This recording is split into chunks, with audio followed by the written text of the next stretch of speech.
마태복음 11장 1절로 10절 말씀 함께 읽겠습니다.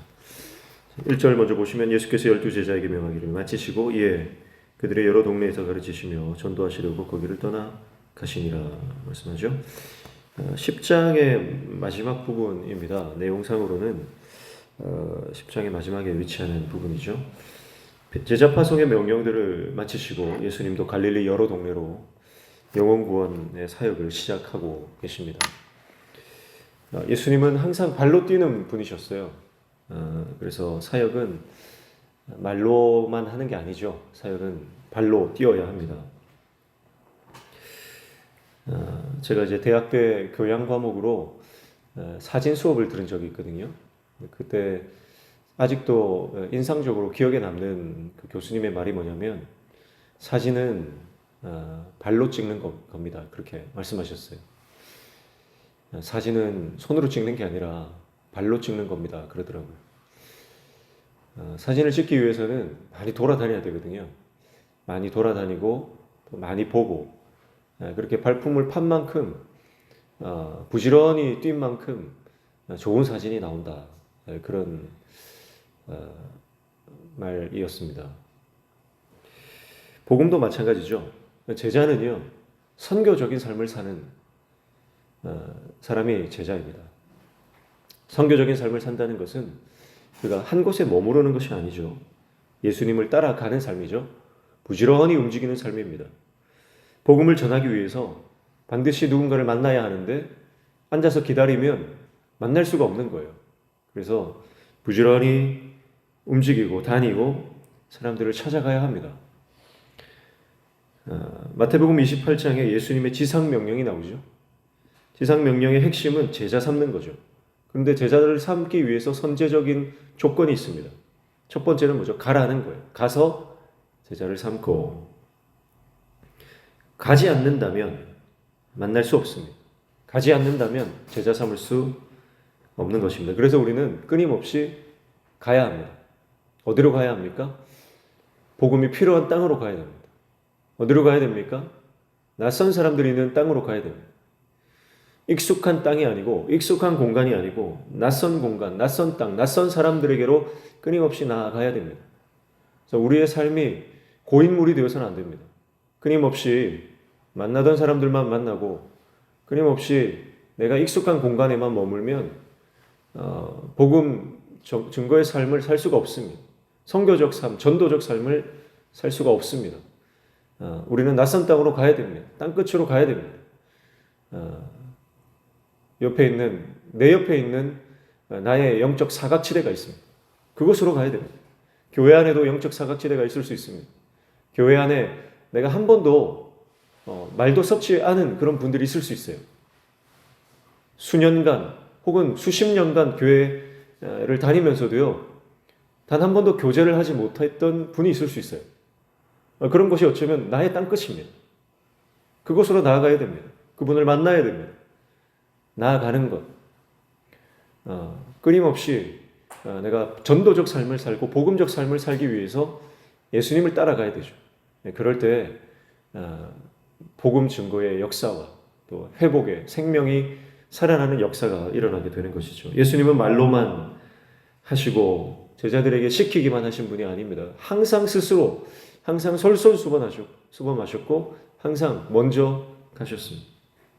오늘 저와 여러분의 삶도 나아가는 삶, 그래서 전도적인 선교적 삶을 살아가는 제자가 되시기를 주님의 이름으로 축복합니다. 그리고 2절부터는 세례 요한에 대한 이야기가 시작되죠. 2절에 보시면 요한이 오게서 그리스도께서 하신 일을 듣고 제자들을 보내어 3절 예수께 여짜오되 오실 그이가 당신이오니까 우리가 다른 일을 기다리오리이까 그렇게 질문을 하고 있습니다.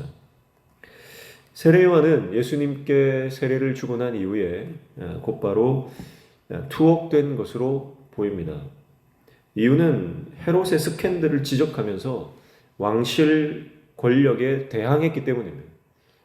이 빠른 소리를 곧잘 했기 때문에 그는 왕실의 미움을 산 거죠. 헤롯이 그를 싫어하지는 않았습니다. 그러나 그를 두려워했고 그리고 그의 성적 문란함 그리고 그의 잘못들을 지적을 했기 때문에 가만히 둘 수는 없었죠. 그래서 그를 감옥에 가두었습니다. 그는 감옥에 갇힌 상태로 꽤 시간을 보냈던 것 같습니다. 그래서 그 감옥 안에서 예수님의 사역에 대한 이야기들을 듣게 됩니다. 근데 그에게 하나의 의문이 생겼어요. 과연 그가 메시아인가? 그가 정말 그리스도인가? 하는 의문이 들기 시작했습니다. 그래서 제자들을 보내서 질문을 하는 거죠. 오실 그분이 당신입니까? 아니면 또 다른 일을 우리가 기다려야 됩니까? 그런 질문을 하게 됩니다. 그런데 요한이 이런 질문을 했다는 것이 우리는 좀 이해하기 힘듭니다. 왜냐하면 이미 그는 예수님께 세례를 베풀 때 그가 세상 죄를 지고 가는 하나님의 어린 양이라 말했습니다. 요한복음 1장 29절이죠. 보라, 세상 죄를 지고 가는 하나님의 어린 양이로다. 요한복음 1장 34절에 그는 예수 그리스도께서 하나님의 아들이심을 선언했습니다.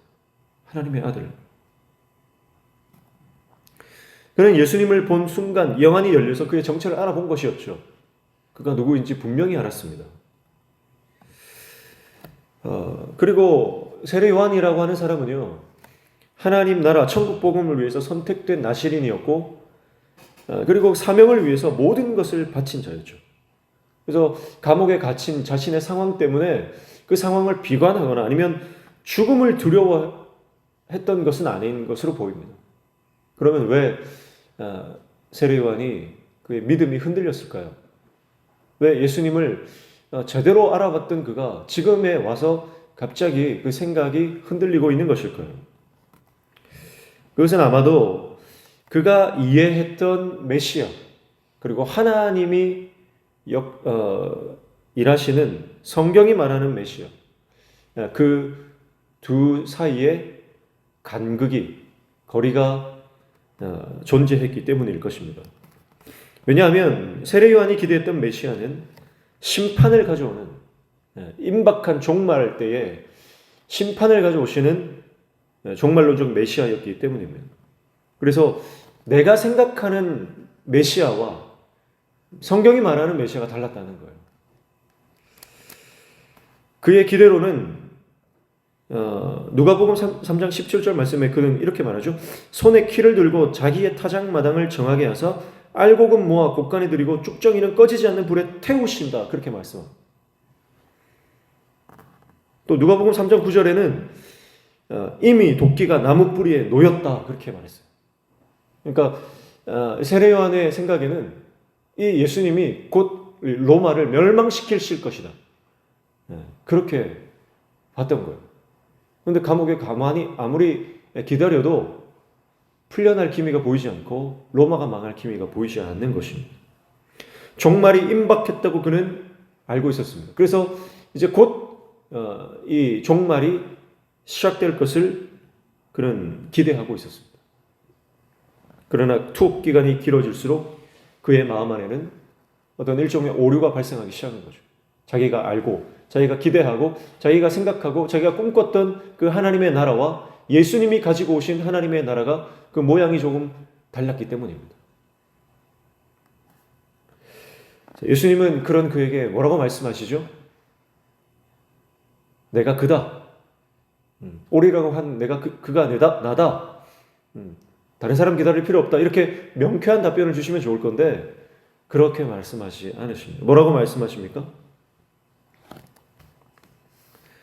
오늘 말씀해 보면 5절에 예수께서 이 12를 내보내시며 명하여 이르되 잘못 읽었습니다. 11장 4절입니다. 예수께서 대답하여 이르시되 너희가 가서 듣고 보는 것을 요한에게 알리되 맹인이 보며 못 걷는 사람이 걸으며 나병 환자가 깨끗함을 받으며 못 듣는 자가 들으며 죽은 자가 살아나며 가난한 자에게 복음이 전파된다 하라. 누구든지 나로 말미암아 실족하지 아니하는 자는 복이 있도다 하시니라. 약간 동문서답을 하시죠. 물었던 질문에 명확한 명쾌한 답을 주시는 게 아니라 예수님께서 다른 말씀을 하십니다. 그러나 이것은 정확한 대답입니다. 이것은 예수님께서 세례 요한이 흔들리고 있었던 그 본질을 정확하게 본 거예요. 예수님이 하신 말씀 뭡니까?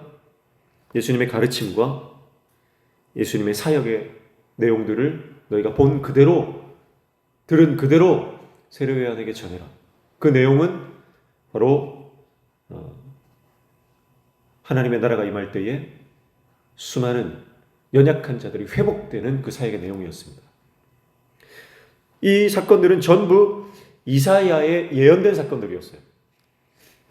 예수님께서 언급하셨던 이 모든 사건들요. 맹인이 보고 못 걷는 사람이 걷고 나병 환자 깨끗함을 받고 못 듣는 자가 듣고 죽은 자가 살아나고 가난한 자에게 복음이 전파된다는 것은 이사야의 계속해서 언급되었던 하나님의 말씀, 예언의 말씀입니다. 그러니까 예수님께서 세례요한에게 주신 것은 뭡니까? 너의 생각을 내려놓고 하나님의 말씀으로 돌아가라는 거예요. 예수님께서 이 말씀을 제자들을 통해서, 세례요한의 제자들을 통해서 세례요한이 들었을 때 세례요한은 아마 예수님의 의중을 깨달았을 거라고 저는 생각합니다. 그 말씀을 듣는 순간 이사야의 말씀을 떠올렸겠죠. 나의 계획, 나의 꿈, 나의 기대, 나의 생각을 내려놓고 하나님 말씀으로 돌아가라. 그리고 그 말씀을 다시 묵상해. 세례요한은 그래서 흔들리던 그의 믿음을 다시 잡게 되고 하나님의 말씀을 깊이 묵상하는 말씀의 사람으로 회복되었을 것입니다. 사랑하는 성도 여러분, 예수님 오늘 우리에게 말씀하시면 동일하게 우리에게 말씀하십니다. 신앙생활할 때 자기 생각대로 하지 말라는 거예요.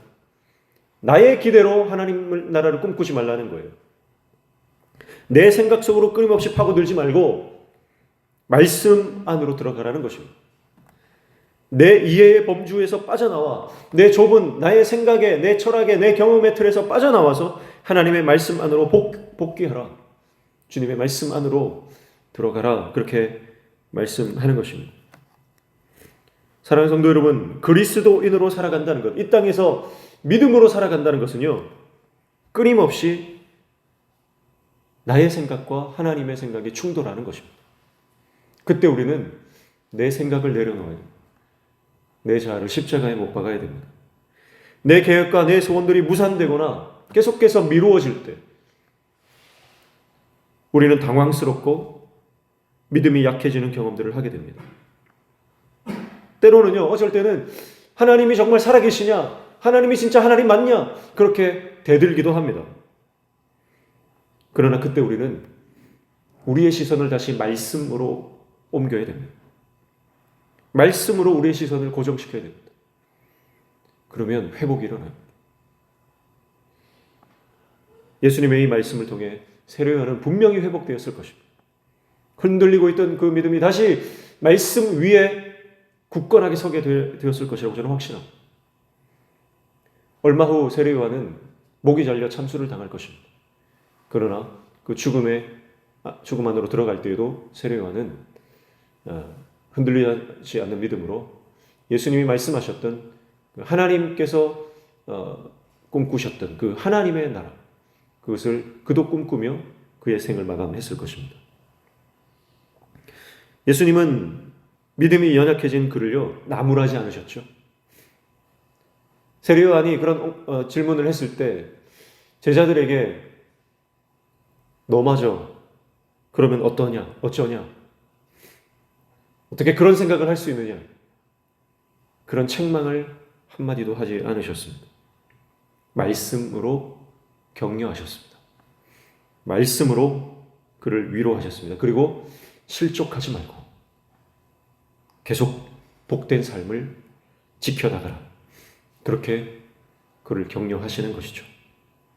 그러면서 예수님은 그가 얼마나 위대한 사람인지 그를 많은 이들에게 칭찬하고 계십니다. 7절에 보시면 그들이 떠나며 예수께서 무리에게 요한에 대하여 말씀하시되 너희가 무엇을 보려고 광야에 나갔더냐, 바람에 흔들리는 갈대냐? 그러면 너희가 무엇을 보려고 나갔더냐? 부드러운 옷 입은 사람이냐? 부드러운 옷 입은 사람들은 왕궁에 있느니라. 9절 그러면 너희가 어찌하여 나갔더냐? 선지자를 보기 위함이었더냐? 옳다, 내가 너희에게 이르노니 선지자보다 더 나은 자니라. 그렇게 말씀합니다. 예수님은 그를 격찬하십니다. 선지자보다, 어떤 선지자보다, 모든 선지자보다 훨씬 더 나은 자다. 훨씬 더 나은 선지자. 가장 위대한 선지자다. 어쩌면 유대인들에게, 이스라엘에게 가장 위대한 선지자는 모세죠. 그러나 그 모세보다도 더 뛰어난 선지자가 바로 세례 요한이다. 예수님은 그렇게 그를 칭찬하십니다. 실제로 세례 요한은 구약과 신약 그 두 세계를 연결하는 놀라운 사역을 감당한 사람이고 오실 메시아 예수 그리스도의 길을 예비한 사람입니다. 세례 요한의 삶은요, 외로운 삶이었죠. 예수님의 길을 예비하기 위해서 외롭고 고달픈 길을 묵묵히 걸어갔던 사람입니다. 이 땅의 모든 누릴 수 있는 것들을 다 포기하고 광야에서 그는 외롭게 복음을 전했던 인생입니다. 그리고 현재는 옥에 갇혀서 세상적으로 볼 때는 실패한 선지자. 어쩌면 이제 예수님께 모든 사람들의 관심이 옮겨와 버려서 한물간 그런 사람으로서 평가받고 있는 사람일 것입니다. 그러나 예수님의 평가는 달랐습니다. 예수님의 평가는 세례 요한은 그 누구보다 위대한 하나님의 종이라고 예수님의 평가해 주시는 것이죠. 사랑하는 성도 여러분, 오늘 저와 여러분은 우리는 누구의 평가를 기대합니까? 사람들의 평가를 기대합니까? 사람들의 칭찬을 원하고 있습니까? 아니면 우리 주님의 평가를, 우리 주님의 칭찬을 받기를 원하고 계십니까? 세례 요한처럼 예수님의 이 극찬받는 하나님의 종 되시기를 축복합니다. 세상적으로 봤을 때 실패하고 세상적으로 봤을 때 한물간 사람이라 할지라도 세상 사람들이 우리를 평가처라 할지라도 하나님이 우리를 인정하시면 그것으로 족합니다. 하나님의 칭찬받고 예수님의 사랑을 받는 그것으로 만족할 수 있는 저와 여러분 되시기를 주님의 이름으로 축복합니다. 묵묵히 주님의 길을, 이 제자의 길을, 십자가의 길을 실족하지 말고 끝까지 걸어가시길 축복합니다. 이 신앙의 길 끝에, 이 믿음의 여정 끝에 우리 주님은 우리를 안아주시고 착하고 충성된 종아 잘했다 칭찬하실 것입니다. 기도하겠습니다. 우리가 이 땅을 살아갈 때 예수님의 복음을 전하는 선교적 삶, 전도의 삶을 살아갈 때 힘들고 고달프고 때로는 믿음이 흔들릴 때도 있지만 말씀 부여잡고 끝까지 이 믿음의 여정을 완주해내는 하나님의 종 되게 도와 주시옵소서. 그래서 우리 주님의 칭찬을 받고 우리 주님이 인정하시는 끝까지 복된 삶 살아가는 우리 모습 되도록 주님 우리를 붙들어 주시옵소서. 오늘도 주님 앞에 나와 간구하며 기도하는 모든 기도의 제목들, 마음의 소원들 들어 응답하여 주시며 우리 삶에 막혀진 문들이 열려지는 형통의 은혜를 허락하여 주시옵소서. 예수님의 이름으로 기도하옵나이다.